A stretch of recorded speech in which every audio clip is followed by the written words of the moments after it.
boa tarde, bom dia, boa noite! Uebas.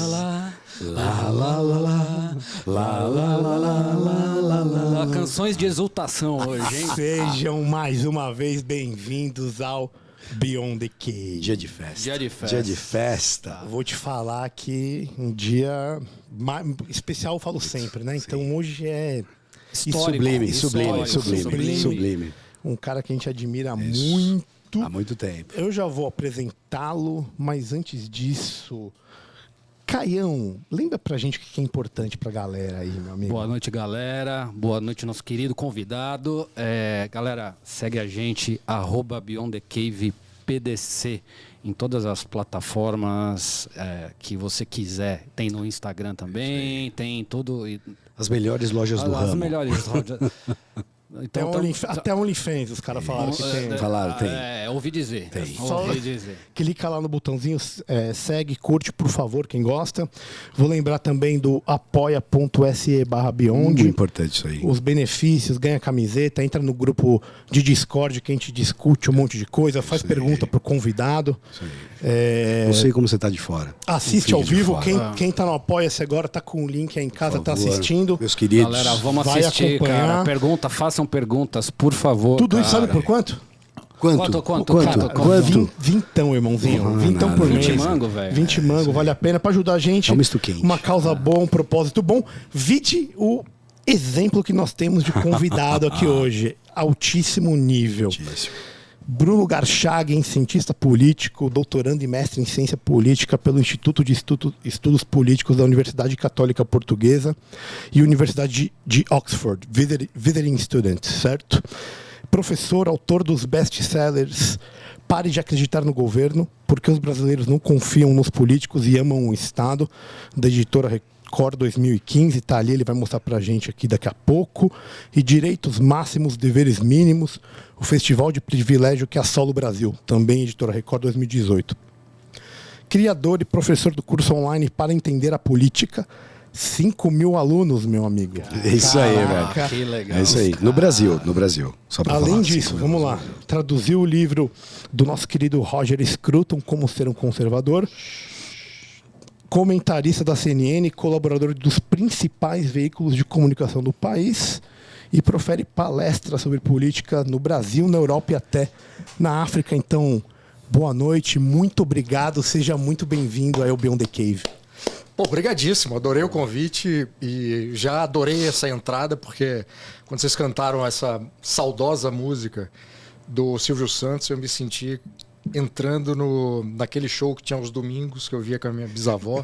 Então parecia que eu estava entrando de mão dadas com Décio Pittini. Então eu já fiquei feliz com essa entrada triunfal. Tava com moral, Legal. hein? Trocou da Sensacional. série, tinha moral. O Décio Pitinini tinha moral. Era um né? programa que vinha avós e netos juntos e todo mundo se divertia. Só pra lembrar.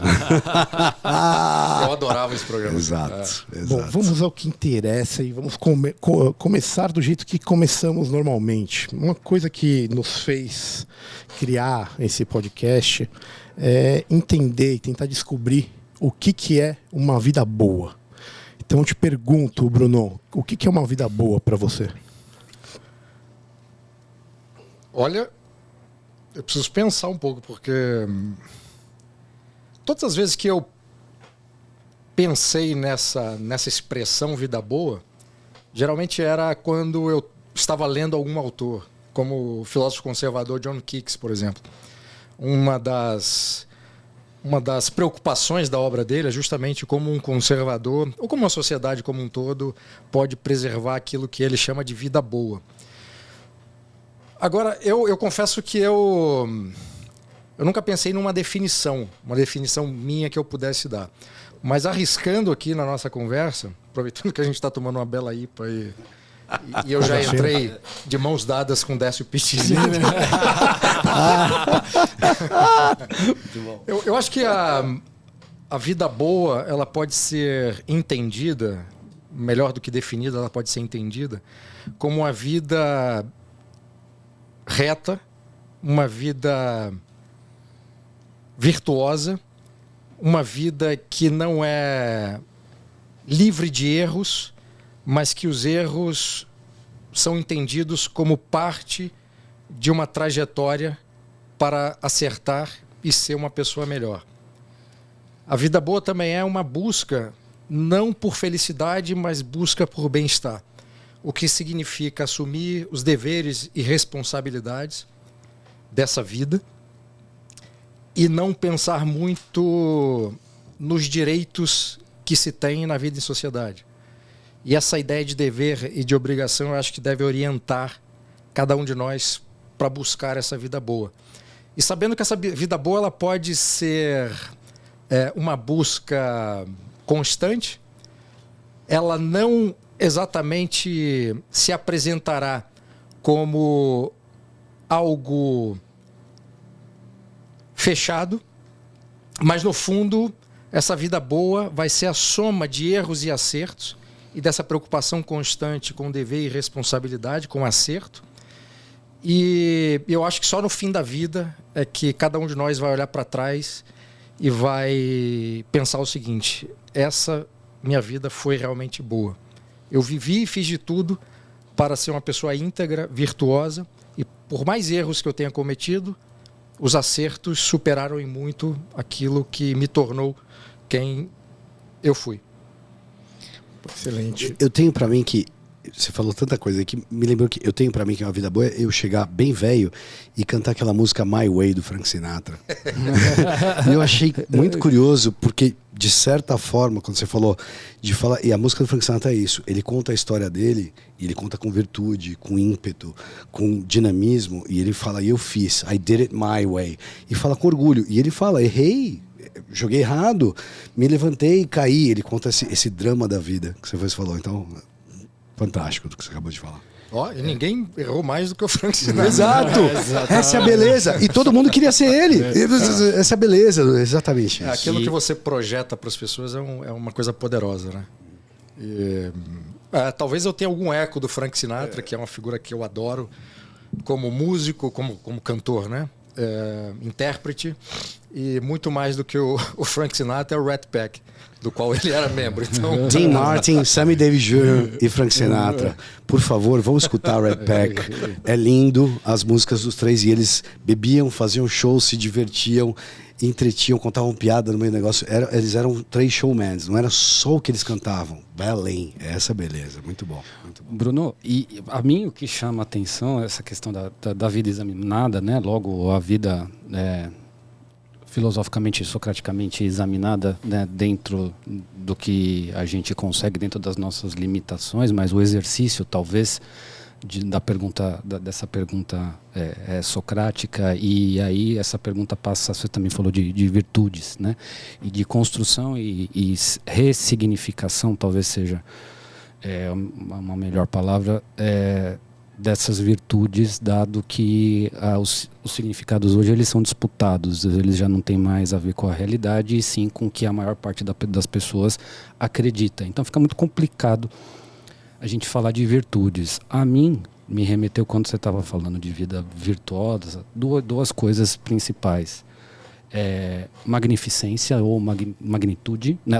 Magnificência, né? Melhor, acho que é a melhor forma de dizer isso, e fortaleza, né? Quando você estava falando da virtude, fortaleza, que isso pode ser entendido desde como uma visão estoica, uma extremamente estoica. Falou Memento Mori, claramente. Ou qualquer outra, até budista. Existem várias outras, qualquer religião chamada tradicional tem algum elemento desse de fortaleza, né? Como é que você, do ponto de vista de intelectual público, né? Eu acho que você já está há 10 anos aí, pelo menos, porque assim, eu te acompanho, acho que desde... Eu estava tentando rememorar hoje, 2009. Instituto Mises Brasil foi 2011, acho que o podcast, não foi? 10 anos, pelo menos. Eu lembro de ver ele falando dos estudos iniciais dele sobre mentalidade revolucionária, e isso despertando, enfim, isso acho que deve ter sido lá por volta de 2009, 2010 mais ou menos, eu lembro de ter ouvido isso. E como é que você, do ponto de vista de intelectual público, faz para tentar fomentar isso em termos de comprovação das suas ideias. Então você tá pautando as suas ideias num ideal que as pessoas não entendem esse ideal e que o que elas entendem é disputado por um bando de pessoas que não necessariamente estão preocupados com a verdade. Como é que você tira essa atitude quase que heróica de fundamentar toda a sua opinião sobre toda a sua inserção profissional? Qual é o ethos? Posso estar errado? Fala assim, qual é o ethos de alguém que quer ser um intelectual público? Isso. E como é que faz isso? Isso. Né? Ou qual a história que você pode dividir com a gente? Isso. Bom, em termos de virtudes, fortaleza é uma delas, obviamente, né? Eu sempre penso, quando se fala de virtudes, a primeira virtude que me vem à cabeça é a prudência no sentido aristotélico, como frônesis, né? Como sabedoria prática. Sim. Porque eu acho que a sabedoria prática ela acaba sendo um grande círculo dentro do qual as outras virtudes convivem e devem conviver, e de vez em quando divergem. E, no fundo, a grande luta do ser humano é lidar com essas virtudes e tentar segui-las, defendê-las e segui-las, né? Porque você tem duas dimensões. Primeiro, é você falar a respeito dessas virtudes, dizer que elas são importantes, escrever sobre elas. Outra coisa, e o desafio maior, é viver essas virtudes, que é a coisa mais difícil. Quer dizer, é muito fácil qualquer um chegar no microfone ou num texto e exaltar as virtudes das virtudes. Sim. Isso é muito fácil, ou seja, a defesa das virtudes é algo muito fácil. Você vivê-las é o que tem de mais difícil, porque no fundo é você com você mesmo. Sim. E você não pode se enganar, né? Tem pessoas que tentam, né? Mas você só consegue verdadeiramente se enganar se você tiver algum tipo de problema psicológico, psiquiátrico. E aí a gente sai da esfera da normalidade para tratar de outra coisa. Mas na vida diária, quer dizer, do cidadão comum, no qual eu me incluo, você não se engana. Tem uma hora do dia que você vai ter que conviver consigo mesmo e você vai atestar a fraude que você é, e você está tentando vender uma ideia completamente falsificada de você mesmo para as outras pessoas. E aí a grande luta é você saber que essas virtudes existem e você vivê-las. E a partir desse momento é que você faz uma escolha em defendê-las publicamente. Então, quer dizer, eu vou dizer hoje em dia não, mas eu acho que a história da humanidade é a história dessa luta, né, individual, por ou viver essas virtudes ou driblá-las, né? Porque driblar essas virtudes também é uma escolha, você negar. Você sabe que essas virtudes existem, sabem que elas são importantes para a sua própria vida e para a sua vida na comunidade onde você vive, e você ou tenta driblá-las ou tenta vivê-las, que é a parte mais difícil da experiência humana. Então, partindo dessa ideia, quer dizer, a grande dificuldade que eu sempre tive era essa virtude significa isso e como eu posso vivê-la, né? Sabendo, aí voltando à ideia de vida boa, o quanto eu vou errar tentando viver essas virtudes, e só a partir daí, só a partir dessa vivência, tendo um capital de experiência individual, da vivência concreta, seguindo, tentando viver essas virtudes, é que eu tenho força e coragem para defendê-las. Então, voltando ao ponto inicial, a prudência entendida como sabedoria prática é um grande norte a partir do qual eu acho que as outras peças vão se encaixando, como fortaleza, como temperança e todas as outras, né? Então, assim, o que Você acha que a vida boa poderia ser definida como a busca pela sabedoria? Nesse sentido, eu acho que também. Nesse sentido, na verdade, de sabedoria conhece não só prática, mas que transcende esse mundo prático e que vai para instâncias de verdade que são perenes o tempo todo. Então, a busca desta sabedoria ou deste entendimento, muitas vezes aqui nesse podcast, foi fundamentada por vários convidados, né? Não, a vida boa é a busca é o bem hoje, ou a vida boa é a busca de Deus, ou a vida boa. O meu ponto é esta vida boa pode ser a busca deste bem metafísico, mas com uma fundamentação altamente prática de construção da tua personalidade, basicamente, nesse sentido. Sim, sem dúvida. Quando eu disse no início que essa vida boa ela tem que ser baseada em virtudes, tem que ser uma vida virtuosa, eu nunca consigo separar a transcendência da imanência. Perfeito. Então, para mim, essas duas dimensões estão integradas. Porque eu não consigo imaginar essas virtudes como sabedoria prática, temperança, coragem, fortaleza, essas virtudes desconectadas da transcendência. Eu lembro de uma entrevista que você fez com o professor Olavo, que essa foi a primeira pergunta que você fez para ele, de transcendência e imanência, que era uma coisa que me chamou muito a atenção, que era evidente naquela entrevista que aquilo te inquietava. Era um problema que era importante, você tinha estudado e preparado e entendido aquilo. E você retomou isso. Mas eu queria pegar, tem um paradoxo, se me cabe fazer essa observação, no que você falou, Bruno, um paradoxo fantástico, que era, você exaltou muito a prudência, sabiamente. Porém, para ser um intelectual público, é mais sobre coragem, menos sobre prudência. Porque a prudência seria não falar nada para ninguém e tocar a sua vida. E ser um scholar. Então, me parece, apesar de eu entender bem o que você quiser, ou imagino que entendi, existe um certo paradoxo aí. Porque não há nenhuma prudência em se expor para o escrutínio da opinião pública.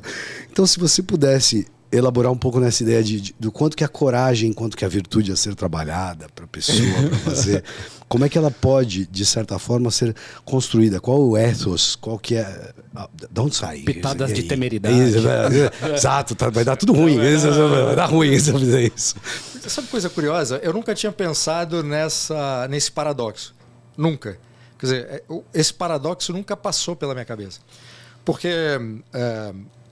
como uma das virtudes é coragem, quer dizer, no fundo, a coragem está sempre sendo guiada pela prudência, mas a coragem também faz com que a prudência não te imobilize.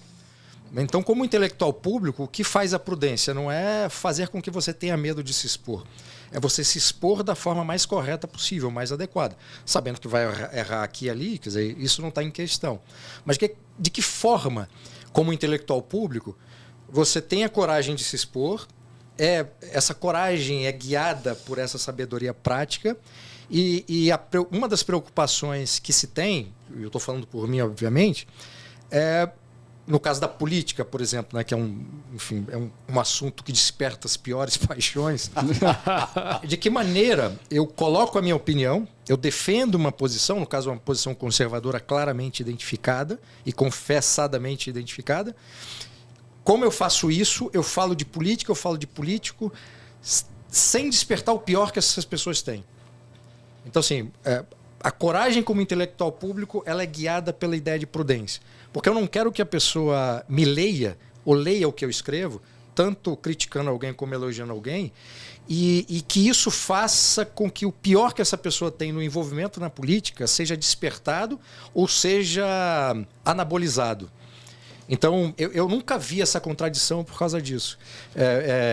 Essa observação que você fez é interessante, mas, assim, na minha vida como intelectual público é um termo pomposo, sim, que é curioso, sim, né? Sim. É engraçado todas as vezes que eu ouço... Você tem uma profissão chamada cientista político, cara. Você está reclamando de intelectual público. O que eu acho que é mais pomposo que cientista político. Um paradoxo pior do que esse é algo chamado ciência política. Exato. Porque a política não é científica. Ciência, não tem como ser. Né? Então, assim. no fundo, eu me apresento como um cientista político apenas por uma questão, digamos assim, de apresentar o que eu faço. Eu preferiria, pelo trabalho que eu faço, pelos estudos que eu desenvolvo, por aquilo que eu escrevo, eu acho que seria mais adequado eu me colocar como um filósofo político. Só que o problema é que esse termo filósofo foi tão vulgarizado, fulanizado, que, enfim, eu vou me colocar numa posição que eu critico. Tá aí a prudência. Eu vou ajudar a vulgarizar Só o termo. Perde pra coach. Só perde pra coach. E assim, e outra coisa, quando eu penso num filósofo, quer dizer, quem é um filósofo? Eu penso em alguém que investigou um problema e, embora não tenha solucionado, tenha trabalhado tanto esse problema, um conjunto de problemas, que apresentou várias respostas possíveis, ou seja, criou uma obra dedicada a resolver um ou vários problemas. Eu não fiz isso ainda, entende? Tem alguns problemas que eu me dedico, no caso da política. Então, enfim, dado o estado geral das coisas, eu não queria, por um lado, vulgarizar o termo e, por outro, me colocar muito mais daquilo que eu fiz até agora. E tem uma outra coisa também que eu queria complementar, que é o seguinte: como conservador, ele também tem uma baixa preferência temporal. Então ele deixa de ser prudente num certo momento para poder ganhar lá na frente, ajudando as novas gerações e mudando o mundo também. Então ele também tem essa é uma visão que também é conservadora e tem tudo a ver com o que a gente está falando. Já que a gente puxou para o conservadorismo, a gente sempre fala, né, que as teorias, ideologias são uma coisa, e outra coisa é você colocar isso na prática, né? Realmente colocar isso na cabeça das pessoas. E a gente estava pensando e veio na minha cabeça: como que a gente consegue construir uma estética e uma identidade conservadora? Como que a gente consegue ir para esse lado? Porque a gente vê hoje você vê na mídia, artista, músico, a grande maioria é tudo voltado para um outro lado, é meio progressista, vamos colocar assim. Como que a gente consegue criar essa estética e entre aspas, vender isso? Bom, o primeiro grande desafio é transmitir para as pessoas o que é conservadorismo, porque, quer dizer, esse é o primeiro problema. Sim. Se as pessoas não sabem o que é conservadorismo, elas vão aderir ao conservadorismo ou vão rejeitar o conservadorismo baseado em um desconhecimento. Então, nos últimos anos, essa palavra conservadorismo ela entrou nas conversas, na imprensa, etc, etc. Culpa sua. Olha, eu adoraria ser o culpado. O problema é que entrou de uma forma tão equivocada que me colocar como culpado se não for um elogio, é um espantalho. É ruim, mas eu assumo parte da culpa. Jamais. Mas eu acho que o primeiro desafio que se coloca é isso. Transmitir para as pessoas o que é o conservadorismo. Isso não é um negócio muito fácil, porque há uma tradição conservadora, que eu nem acho uma boa tradição, mas é uma tradição conservadora, dos autores conservadores se recusarem a definir o que é o conservadorismo. Isso criou um problema histórico em vários países. Na Inglaterra, nos Estados Unidos, por exemplo, para citar duas tradições que eu conheço bem, né? Não é que nos outros países não existam. Quer dizer, vários países, eu não sei se todos os países do mundo têm uma tradição conservadora, mas vários países têm uma tradição conservadora. Então, conservadores britânicos e americanos se recusaram, historicamente, a definir o que é conservadorismo, embora muitos deles escreveram sobre o conservadorismo, e mesmo que de forma diluída, num livro inteiro, quer dizer, a definição estava ali, mesmo que não encerrada num parágrafo, né? Então, no fundo, o que a gente consegue trabalhar são os elementos do conservadorismo e não exatamente um conceito. E isso cria um problema de apresentação do que é o conservadorismo. Então, portanto, é mais fácil hoje dizer o que não é conservadorismo do que o que é conservadorismo. Sim. E, obviamente, quando você trabalha na disseminação de uma ideia, na defesa dessa ideia, simplesmente ou sobretudo dizendo o que aquilo não é, para as pessoas fica muito difícil entender. Como os conservadores americanos resolveram isso? Reduzindo o conservadorismo americano a basicamente família, propriedade, religião, Deus, armas, enfim. Você tem ali alguns elementos que formam um todo dessa posição conservadora, e são elementos que foram assimilados politicamente pelo Partido Republicano, que é um partido que não é um partido conservador, é um partido que também abriga conservadores. O Partido Republicano é um partido que abriga todos aqueles grupos que não se reconhecem como progressistas e, portanto, não poderiam estar no Partido Democrata, que é o partido que vai reunir essa turma toda. Convencionalmente, se fala que o Partido Republicano é um partido conservador, mas não é exatamente isso. Como é, por exemplo, o Partido Conservador na Inglaterra. Sem dúvida. Aquilo está muito claro. Então você tem uma tradição da política inglesa. Você tem, primeiro, um grupo, né, que era uma facção política que depois se transforma num partido político, que era os Tories, e os Whigs, que eram seu grande adversário. Mas e aí que não era por uma... Desculpa, me corrija se eu estiver errado, eu posso estar cometendo vou falar uma besteira aqui, mas assim, o pouco que eu li a respeito disso, me pareceu que essa identidade, Tories e Whigs, eles não eram baseados única ou majoritariamente numa identidade como de um partido político hoje.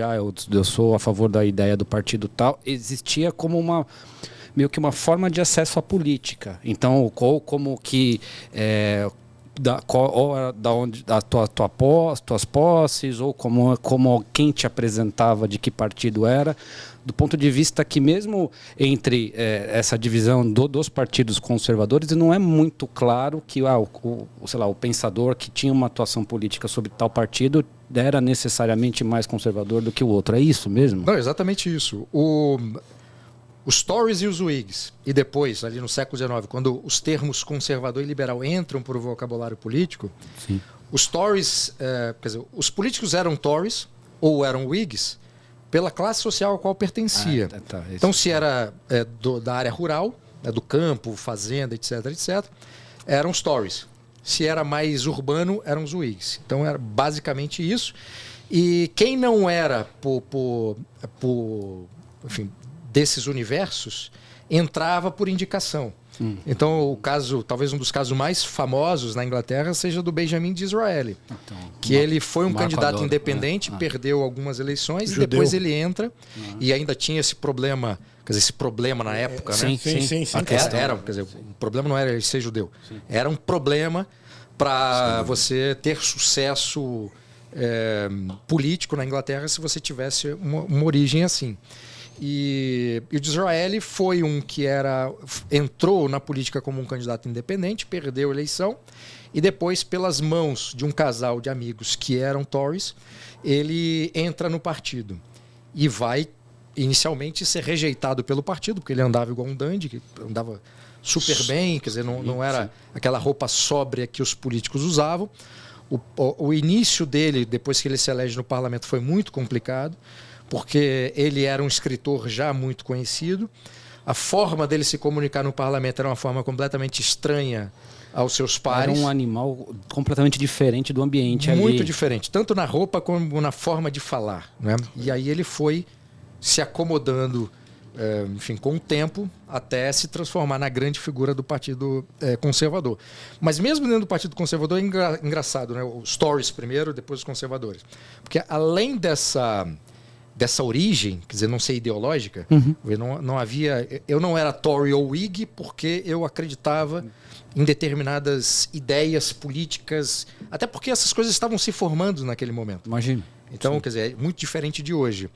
E se você pega a história do Partido Tory, depois se transforma nos conservadores, você tem primeiros ministros que tinham políticas públicas completamente divergentes dos antecessores.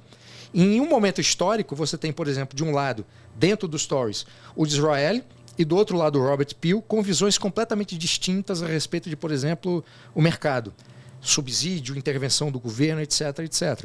E o Benjamin Disraeli acaba se tornando vencedor nessa disputa e se torna um dos grandes primeiros ministros. E como primeiro-ministro, ele começa a adotar uma série de medidas de políticas públicas que horrorizaram o seu próprio gabinete, o seu gabinete era formado por aqueles Tories antigos. Então, tinha um jeito específico de ver a política.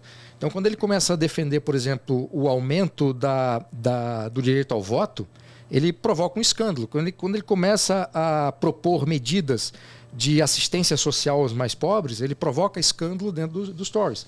Sim. Porque os Tories viam que a ajuda aos mais pobres tinha que ser não uma responsabilidade do governo, mas uma responsabilidade das pessoas de bem. Quer dizer, não era uma coisa de Estado.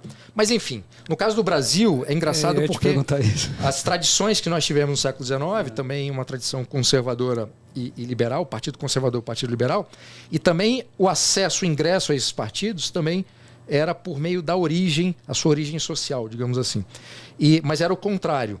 Enquanto na Inglaterra os Tories eram os proprietários de fazendas, pessoas oriundas enfim, do campo, no Brasil o pessoal do campo fazia parte do Partido Liberal, os fazendeiros eram sobretudo liberais, e os conservadores eram funcionários públicos ou representavam os funcionários públicos, mas o segmento urbano. Era o inverso do que aconteceu. Eu acho muito legal, só para pegar, me parece que a gente era muito mais um campo de oportunidade do que na Inglaterra, entende? Onde aqueles que estavam na ponta da espada estavam clamando por oportunidade de liberalismo. E o que me chama a atenção, sim, eu acho que sim, sim, e assim, a atuação política também acomodava figuras não, divergentes ou estranhas àquele convívio, assim como o Benjamin Disraeli. E aí a minha pergunta vai para você, né, nesse sentido, né? Primeiro, você atribui parte desse sucesso político do Disraeli ao fato de uma imaginação educada, né, de construída e de essa é a primeira pergunta. A segunda pergunta é a importância de você saber se comunicar e ter a literatura como amparo para fundamentar as suas ideias, como é o teu exemplo, né? Por exemplo, você me apresentou Tolkien Lewis, você foi a primeira pessoa que eu ouvi falar, e essa ideia de imaginação educada me é muito importante para mim, né? Então, assim, você falou que o Disraeli ele era quase que um dandy, mas vamos olhar isso pelo lado positivo, né? Ele teve uma alta cultura e você é um grande crítico do que se entende e o que a gente diz que hoje é alta cultura.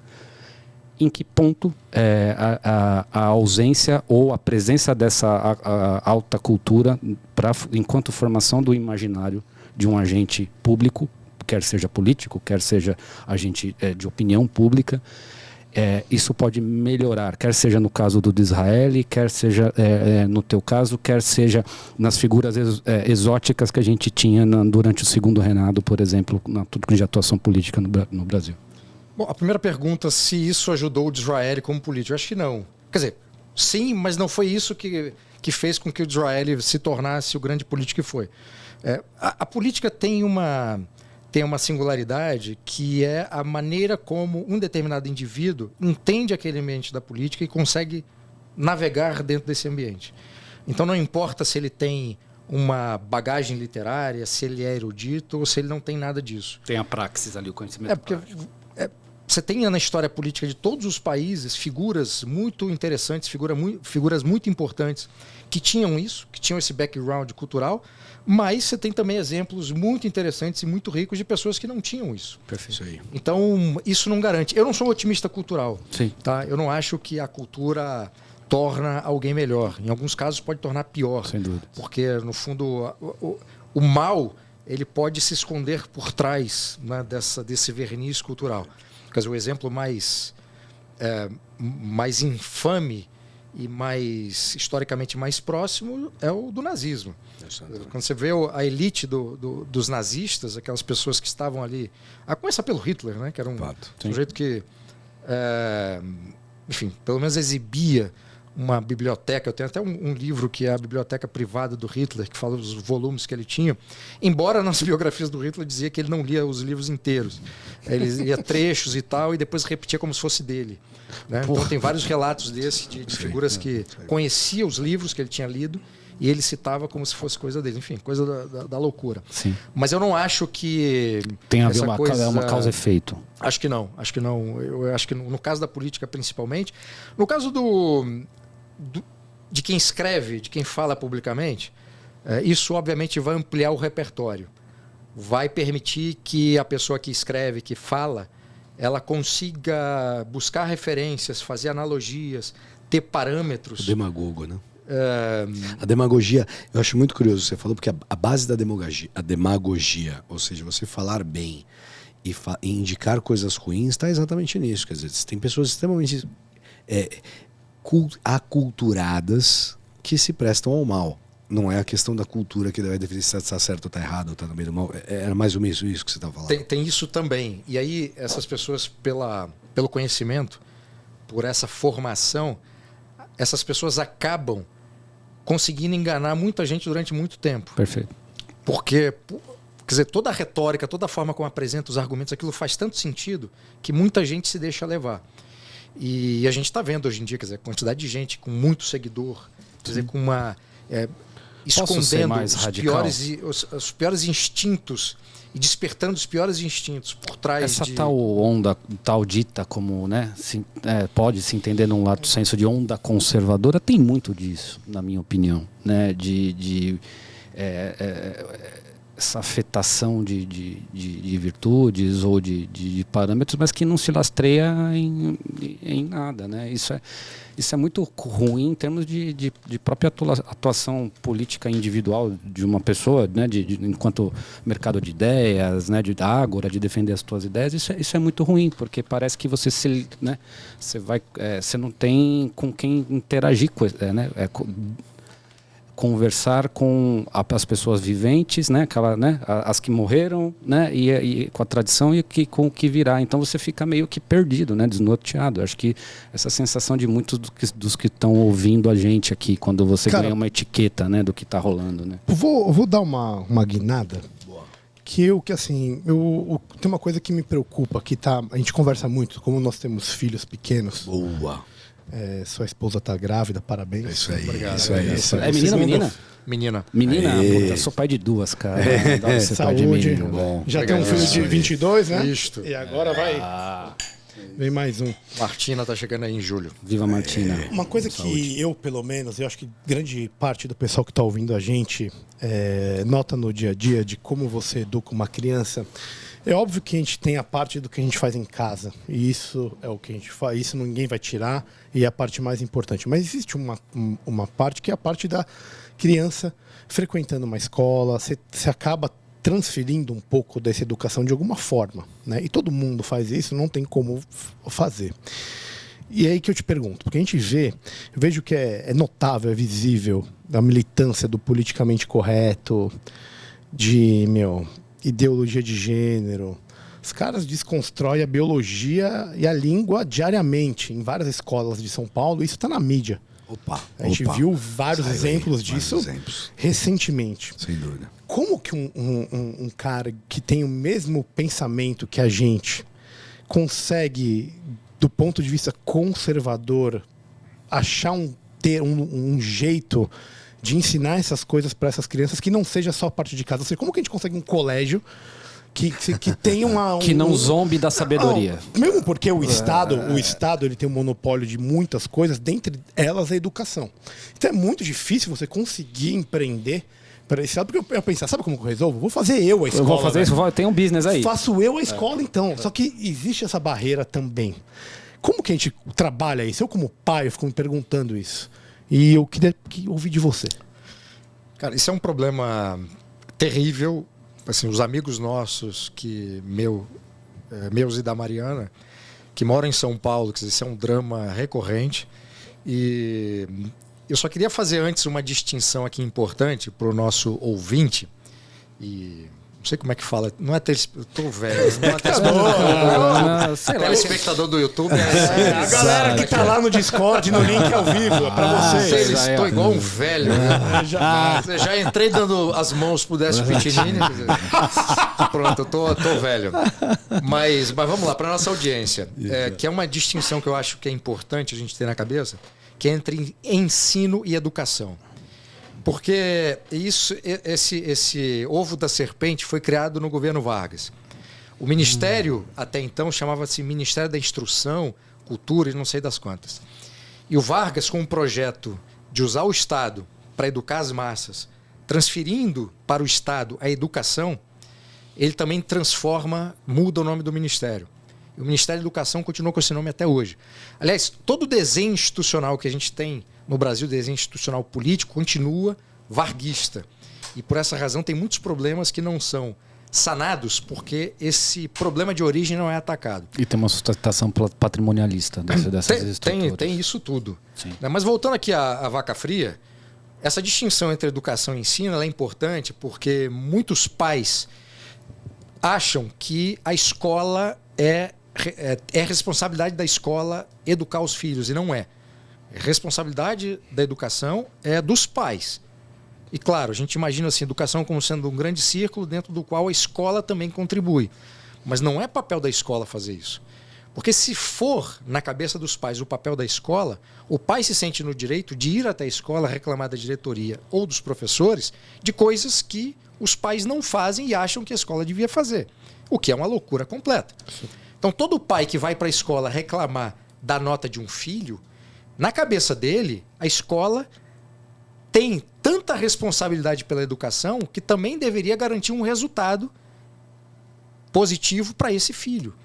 Sendo que o pai, dentro de casa, não lê absolutamente nada que o filho aprende. Quer dizer, nunca abriu uma apostila na vida. Não dá exemplo. Né? Não lê ponto, né? Não É dá o difícil, exemplo. né? Não, quer dizer, você vê coisa mais esquizofrênica. É os pais que não têm um livro dentro de casa, não abriram nunca um livro na vida, e chega um momento da vida e fala assim, meu filho não lê nada. Você, meu amigo. É óbvio. É óbvio, quer dizer, a criança, sobretudo, ela repete o exemplo dos pais. Se os pais são violentos dentro de casa, um com o outro, o filho vai reproduzir isso. Se os pais não leem, o filho não vai ler. Quer dizer, quando isso acontece, é exceção da exceção. É claro que existem exemplos, eu já tive vários amigos cujos pais sequer sabiam ler e foi um menino que na escola era diferenciado. Quer dizer, mas isso é exceção, isso não é a regra. A regra é o pai que não lê nada, os pais que não leem nada, que não dão esse exemplo para o filho não vai ler nada também. Não tem. E pode acontecer também dos pais lerem e o filho decidir não ler, né? Mas a regra é essa. Então eu acho que uma coisa que tem que ficar muito clara é isso. Quer dizer, os pais têm que assumir a responsabilidade de educar os filhos. E essa responsabilidade não é só da comida, não é só dar carinho e amor. Isso é o óbvio do óbvio. Agora, acompanhar a escola faz parte da educação. Saber o que está acontecendo faz parte. Sentar com a criança para ensinar, obviamente aquilo que o pai sabe, é obrigação. Não é tirar da escola a responsabilidade e a obrigação de instruir, porque nem todos os pais vão saber ensinar tudo, né? Mas esse acompanhamento, isso é fundamental para o amadurecimento da criança. Sem isso, a criança fica ali tendo como parâmetro, exemplo, o professor. Se o professor não for virtuoso, como a gente estava conversando aqui, quer dizer, o filho vai reproduzir aquilo, não vai reproduzir o que está em casa dos pais, até porque não tem nada em casa. Quer dizer, é o vazio. Né? E oficina vazia, a cabeça vazia é a oficina do diabo, como já diria nossos avós. Né? Sim. Então, eu acho que o primeiro problema é esse. Dito isto, se os pais fazem isso tudo, em casa, eu acho que os pais criam uma proteção para os filhos, independentemente da escola onde esses filhos estudam. Tá? E eu falo isso pelo próprio exemplo que eu tive com o meu filho, que está com 22 anos hoje. Então, todo o conhecimento que você passa, advertência e tal, isso faz com que o seu filho cresça na vida escolar sabendo o que é certo e o que é errado. Sabendo se proteger, inclusive, de episódios de doutrinação, etc, etc. É claro que o cenário ideal é que você eduque em casa e você tenha uma escola para colocar seus filhos. Hoje em São Paulo, quer dizer, é um negócio extraordinário. Quer dizer, uma capital como essa... É bizarro. As opções hoje são muito poucas. Muito poucas. Eu tenho até um amigo querido, que é o Danilo Amaral, que tem uma experiência de uma escola baseada na Acton Academy, que é uma escola americana, que eles não têm professor, é tutor. Então, é um modelo de ensino completamente diferente. Ele abriu uma escola em Ilhabela, aqui em Ilhabela, está tendo resultados fantásticos. E não tem doutrinação, não tem essas porcarias nenhuma. Mas que era o modelo de educação até ontem, não é? Dessa educação de tutor. Eu lembro de ver filmes, por exemplo, ou os vídeos do Bruno Tolentino, por exemplo, né, começo do século, primeira metade do século XX, falando, poxa, eu tive tutores, claro que nós não estamos falando de acesso à educação, e sim qualidade de educação, né? Então, essas figuras estratégicas do cara que vai tirar a potência da criança, né? O ex-ducere e tudo mais, isso não existe hoje, tem pouca chance de existir numa cidade como São Paulo, cosmopolita como São Paulo. Eu acho que tem uma questão aí que, assim, no caso do Bruno Tolentino, a família dele podia pagar por sim, um tutor, quer dizer, isso não era a realidade da maioria da população. É isso. E o Bruno Tolentino foi educado em casa também por um tutor, uma tutora, Sim. numa época em que escola era para pouquíssima gente. Então, assim, até a qualidade do ensino público era garantida em razão da pouca quantidade de pessoas que estavam na escola, e você tinha ali ainda uma quantidade de professores muito bem formados que conseguia dar conta. A partir do momento, eu acho que foi nos anos 60, né, já sob o regime militar, que começa essa ampliação do acesso ao ensino, construção de escolas, etc., que a coisa começa a mudar. Porque de uma hora para outra, as escolas começam a ser construídas várias escolas, um monte de gente entrando na escola, e você não tem professor com aquela qualificação que tinha. Tipo Então, o que está acontecendo com a medicina. Mais ou menos isso. É só a gente conversar com as nossas avós, bisavós, etc., perguntar como é que era o ensino quando estudou numa escola pública, era diferente por causa disso. Eram poucos professores, os professores eram respeitados, os pais respeitavam os professores, quer dizer, coisa que hoje em dia você também não vê. Então, o grande desafio que eu acho que é hoje, pensando assim, que historicamente o tempo é muito curto, né? Quer dizer, dos anos 60 para cá, da transformação que houve no ensino. Então, muita coisa, tirando essa parte de doutrinação, etc., Sim. mas muito da baixa qualidade se dá por uma mudança brutal que houve no acesso ao ensino e que a gente ainda não deu conta de resolver. Porque a gente continua desde os anos 60 com o mesmo problema de qualificação de professores. Né? E assim, como é que você resolve isso? É possível resolver? Como que resolve? Porque as soluções que foram adotadas até agora já se mostraram fracassadas. Então nós temos um problema que se arrasta desde os anos 60 e que até agora não foi resolvido. Porque a discussão ela se dá sobretudo de forma reduzida, vamos botar mais dinheiro na educação. Quando a gente vê a quantidade de dinheiro para aquilo que tem de resultado, não quer dizer, o dinheiro mais mal gasto que tem. A conta não fecha, né? E a conta não fecha por quê? A gente tem que pegar esses elementos.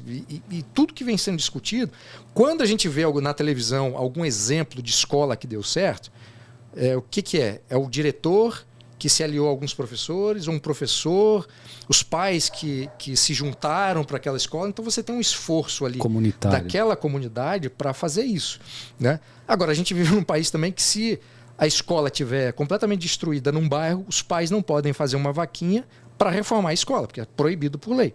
Você não pode consertar a rua da frente da sua casa porque é proibido. Você pode ser multado por isso.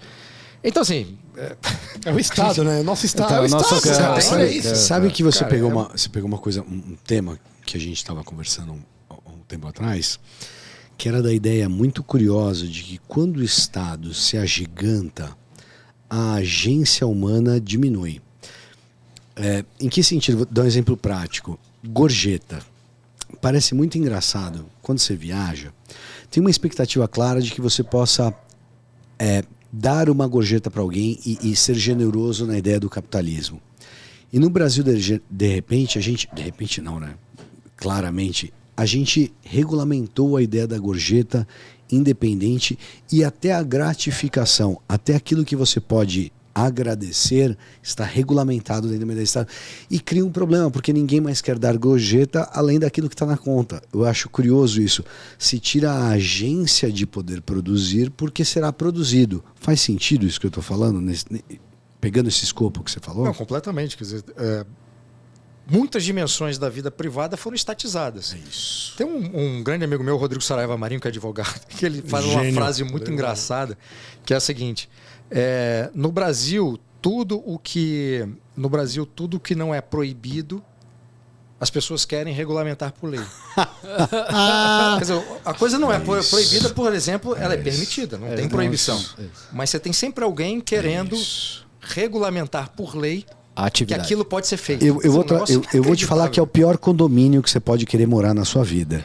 É aquele que todo mundo quer falar qual que é a cor do chinelo, se a toalha vai, que hora você pode marcar a sua academia, que hora você pode ir no negócio, seu filho não pode subir com a pizza pelo elevador social, nem pensar.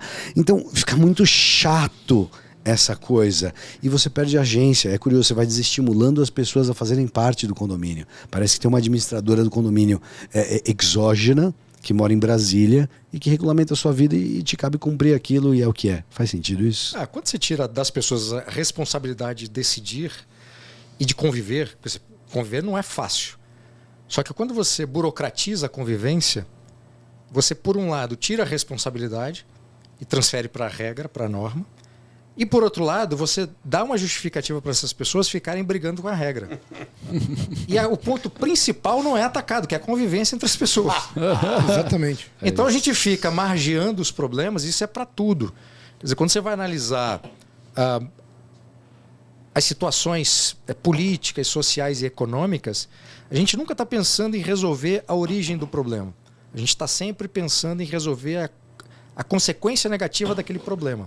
Sem apagar incêndio. E quando você vai tratar só de tentar resolver a consequência do problema e a origem não é atacada, no fim, assim, a gente vive numa sociedade puxadinho, né? Sempre o puxadinho para... E é curioso, você falou, porque o puxadinho puxa o puxadinho. Porque quando a gente tem um problema onde o Estado em si já é parte do problema, a maioria das pessoas responde, é porque faltou Estado. Precisa botar mais Estado para resolver o problema. Esse é o paradoxo de Garchag. E você vai cada vez piorando o problema, botando mais Estado. Sabe o que vem na minha cabeça? Que isso é muito culpa aí do golpe da República e depois desse varguismo que fez com que a sociedade brasileira fosse meio que construída top-down. Então você vai e cria a lei. É positivismo. Positivismo. Ele tá falando positivismo. Isso, impõe isso para todo mundo, ao invés, por exemplo, common law, que é algo que é conservador por natureza, porque ele é construído de baixo para cima, através das experiências e das disputas que apareceram durante aí 1.000, 2.000 anos, né? Como que um conservador vê isso, essa relação com o positivismo? Porque a nosso ver, tem uma grande tensão aí entre positivismo e conservadorismo. Pelo menos olhando o Brasil, no sentido que a gente tenta construir a ordem e o progresso de cima para baixo. Depois do golpe da República, por isso que eu trouxe isso. Muito bem colocado, Fiat, né? Por isso. Fiat. Mas o conservadorismo nasceria melhor, floresceria melhor numa arquitetura bottom-up, de baixo para cima. Como conciliar, como trazer o conservadorismo para uma brasilidade? Se é que eu posso falar isso. Boa. Cuidado que o esquema estava na carta de Pero Vaz, hein? Isso. Já tinha esquema lá na carta. Libera já meu genro aí, que ele deu um tapa no padre. Já estava né? dado. O esquema está na fundação do Brasil. Bom, isso é um desafio. Que assim, o conservadorismo brasileiro já existiu como tradição.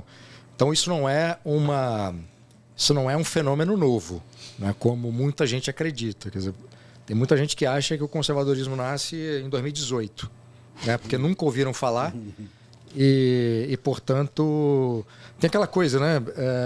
Quanto mais ignorante a gente é a respeito de algo, mais a gente acha que aquilo é novidade. E quando a gente descobre aquilo e acha que aquilo faz sentido, começa a defender aquilo como se não houvesse outra coisa qualquer. Isso é um problema.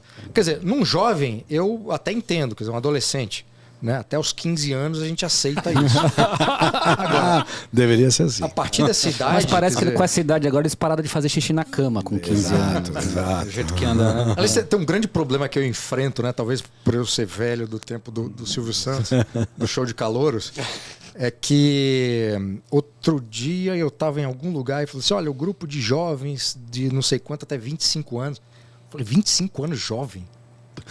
O que é isso, Jesus? 25 é jovem. É isso. É claro que a minha Já visão... era médico com 25, pô. Nós três já éramos médicos. 23 sai de casa. É inacreditável. Assim. Talvez a minha visão esteja muito ainda... E continuará muito influenciada pelo meu avô, que saiu de casa muito cedo, com 13 anos, começou a trabalhar muito cedo. E aos 17 já estava casado com família. E era essa a realidade de muitos brasileiros ali nos anos 40, 50 e tal. Então, o amadurecimento vinha muito cedo porque você era muito cobrado, primeiro dentro de casa, para ser logo um homem. Você não era criado para ser um adolescente, né? Então essa coisa, enfim, o amadurecimento tardio, ele também cria uma série de problemas na sociedade que a gente acaba não tratando desse assunto, né? Quais são as consequências negativas da gente ter um bando de jovens com 40, 50 anos no Brasil de hoje?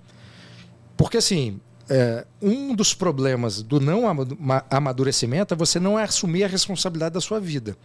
E se você mora com seus pais, isso é pior, né? Assim, como regra, assim, jovem vai pra rua, vai cuidar da própria vida. Quer sair. Passarinho quer sair do ninho. Essa é brincadeira. É claro que há as exceções de pessoas que têm que ficar em casa porque têm que cuidar dos pais. Isso é exceção, sabe? Mas a regra não pode ser essa. Então, assim... vai se provar útil. Que é aquela coisa do problema que eu trago aqui no livro dos direitos e privilégios. Né? Se a gente vive numa nação, né, cuja mentalidade é de juventude, quer dizer, as pessoas não amadurecem, é muito fácil essa pessoa achar que a outra te deve algo. Entende? Então a gente vive numa... extrovertido do Meirapena, que aliás ele me apresentou também. A gente já falou do Meirapena. A gente vive numa nação de credores. Isso, perfeito. Você está conversando com alguém que acha que essa pessoa acha que você deve alguma coisa para ela, né? Em cima disso que você falou sabiamente, eu ainda parafrasearia Nassim Taleb no livro dele Antifrágil. Este jovem, que não deveria ser jovem, como você bem colocou, no sentido de, né, inocência, naive, ele só fica forte quando exposto à adversidade. Então tem uma ideia de antifragilidade aí. Você precisa peitar os desafios para que você possa crescer. Se você for colocado numa bolha e não tiver influência nenhuma externa das intempéries, sua pele será muito frágil. E parece que a gente vem cultivando essa ideia de jovialidade, se é que eu posso usar esse termo, no sentido de poupar da adversidade, o que é péssimo. Você vê que tem pais que num parquinho leva o filho, não deixa o filho pegar na areia. É isso. Não, que tem uma bactéria, não sei das quantas, não sei o quê. Aí o filho cai, é o fim do mundo. É isso. Pelo amor de Deus. Nós sobrevivemos à peste negra. Do que você está falando, meu senhor? Eu quero ver como é que vai ser esse negócio da Covid, se isso vai ter alguma influência no futuro, né, em termos de comportamento dos pais. Porque pode ter o contrário também, né? Bruno, eu acho que você pegou um tema. A gente, de certa forma, em algum momento, discutiu a ideia de segurança versus liberdade. E você pegou, só para pegar um dos temas aí que você já levantou aí, né, nessa sua fala. Você vai falar da Simone Biles, não? Putz, precisamos de um outro. Ele precisa ser convidado de novo. Nós temos mais 36 horas de conversa com ele. Vai ser Beyond the Cave and Karchagen. Vai ser esse novo podcast. A destruição do arquétipo do herói, né? Sim, sem dúvida. Então, e eu acho legal, só sem querer, já divagando, digressando, o herói só é herói depois dos trabalhos, né? Você tem Teseu e os trabalhos, Hércules e os trabalhos, você tem Aquiles e a guerra, você tem Odisseu e a volta dele para casa. É só depois dele ser colocado à prova que você sabe que realmente ele é herói, porque senão ele era um babaca. Se ele morreu na Medusa e não viu que era mais uma pedra, mais uma estátua, né? Não era o herói. O bojador. É necessário cruzar a dor. É essa brincadeira. Então acho que a gente está criando uma... E pegando só o gancho maravilhoso que você deu da ideia do Covid, de repente a segurança virou bem mais valioso que a humanidade possa ter. Quando nós temos 7 bilhões de pessoas, nunca tivemos tanta gente. Pelo amor de Deus, não estou pregando sacrifício em vão, mas nunca foi tão farto. E esse é um problema, o problema da fartura. Faz sentido isso, Bruno? Eu acho até que essa discussão que se estabeleceu foi uma discussão bastante estúpida entre segurança e liberdade. E essa discussão só foi iniciada e travada porque o assunto foi politizado. A própria ideia de ciência foi politizada.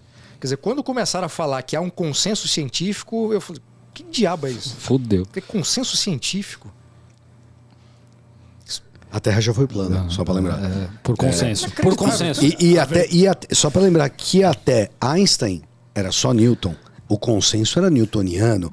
Então não há ciência nessa previsão. Para quem está ouvindo a gente, episódio 4 com Ari Serpanetti, a gente fala muito bem disso. De ciência, cientificismo e fake news. Bote né? lá. Apoia nós. O como a ciência ela é mutável. Por favor, nós precisamos de vocês. Vendo tudo que a gente já produziu, por favor. Mas isso é um problema, quer dizer, é outro problema. Quando você não discute o problema em si e começa a discutir a a política por trás do problema, ou inviabiliza a discussão por conta da discussão política. Então, virou uma coisa inacreditável, porque assim, você tinha pessoas que eram a favor da vacina por razões políticas e não exatamente por questões de saúde. E pessoas contra a vacina, não exatamente por questões, enfim, humanitárias e tal, mas porque politicamente estavam em nome da liberdade e tal. E, cara, tanta maluco falando em nome da liberdade que eu lembro daquela frase que, enfim, foi atribuída a Maria Antonieta, salvo engano, dizendo liberdade, quantos crimes foram cometidos em seu nome, né? Fácil. Assim, sim. É inacreditável, assim. Então, toda essa discussão durante a pandemia foram discussões que, assim, políticas. Discussões ideologizadas. Não teve discussão. Todo mundo que falou em nome da ciência também, quer dizer, todo mundo não, mas boa parte. E outro, só para, assim, outra consequência que eu acho que a gente tem que, dessa coisa do não amadurecimento, é o uso de rede social. Porque muito se estuda a rede social em termos de qual é o desenho cognitivo que o uso intenso de tecnologia, etc., ou de que maneira que as redes sociais estão mudando os hábitos das pessoas.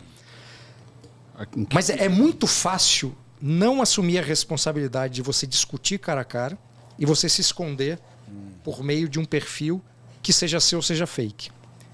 E assim, quando você não tem um embate, você não tem a luta. Então, quando a sua luta é toda artificial, porque você está protegido por anonimato ou porque você não está cara a cara com a pessoa, você pode insultar e tal, você também não está assumindo a responsabilidade daquela briga. Perfeito. E isso é uma coisa que me preocupa. Quer dizer, qual será a consequência daqui a 1, 2, 3 gerações? Né?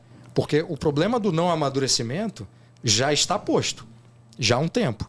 Isso vai aprofundar, vai piorar, enfim. Assim, eu nem quero aqui passar uma imagem de ser pessimista e tal, porque eu realmente não sou, tá? Mas é que hoje eu te entendo muito bem, por mais que o ímpeto seja esse, existem coisas que causam preocupação. E no sentido que você está falando. Mesmo um otimista pode ficar consternado com o futuro. E vivemos um momento de muita preocupação. Pegando sua ideia de tecnologia, é muito mais tecnologia do que a gente pode dar conta, né? Criou novos problemas por causa da tecnologia. A meu ver, tem um escocês fantástico chamado Neil Ferguson, e ele compara a época que a gente vive hoje à época do início do luteranismo. Precisou da prensa propagar todas as ideias, as 95 teses de Lutero, para causar um problema entre o que se cria naquela época e criar o protestantismo. A gente vive a mídia social de hoje em dia, ela cria, todo mundo publicando opiniões, ela cria novos problemas. É a Torre de Babel, né, de certa forma, a mito da Torre de Babel faz assim. Cara, calma aí. É o seguinte, galera, é o seguinte. Essa aqui é a parte 1. Tá? A gente vai no banheiro rapidinho, a gente vai começar a parte 2. É muita cerveja. Só que a parte 2 vai estar disponível para vocês na semana que vem. Certo? Porque sim, porque o pessoal gosta de uma horinha. Uma horinha. Mas já foi uma hora? Já deu uma horinha. A gente vai fazer uma pausa. Pessoal, você que chegou em casa agora do trabalho, na volta, Bruno já deu uma hora. Bruno Garchagen, noite de gala, Nes Pitinini. Então é o seguinte, galera, tá legal o papo. Nós vamos continuar o papo semana que vem para você que tá ouvindo a gente, ouvindo no YouTube. Lógico, vou agradecer o professor agora, mas vou agradecer sempre, né, professor? Obrigado. Vou falar a verdade que é um prazer inenarrável. Deixa nossos corações batendo muito, muito forte. Mas a gente vai conversar, a gente vai fazer a pausa. Semana que vem vocês vão continuar. Isso aí, galera. Pessoal, apoia.se/Beyond. Todos os benefícios que eu disse, R$20 por mês, camiseta, participar do grupo, fazer pergunta pro convidado, receber o link para assistir ao vivo. Por favor, prestigiem a gente pra gente continuar esse projeto maravilhoso. Por favor. Sigam a gente no Instagram, YouTube, Deezer, Spotify, afins. @BeyondTheCave PDC. Boa noite, meus amigos. Boa noite, professor. Boa noite. Continuamos daqui a pouquinho, tá ok? Valeu. Obrigadíssimo. Obrigado. Essa primeira parte. É isso aí. Valeu. Galera.